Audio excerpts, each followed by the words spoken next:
Hello and welcome. You're now looking at Zotero.org.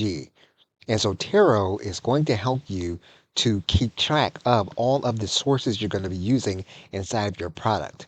Now, Zotero is going to be free to use in order to get started. And if you have a Mac, Windows, Linux, or iOS, you can download Zotero free to your device.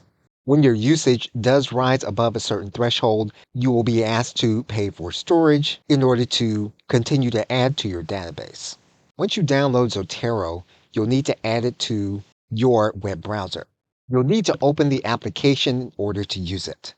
Zotero is primarily used by academic and professional researchers in order to track the sources that they are using. However, you don't have to be an academic or professional researcher in order to get the most from Zotero. It will serve as a good resource for you to be able to track all of the sources you're going to be using and then to cite them on demand.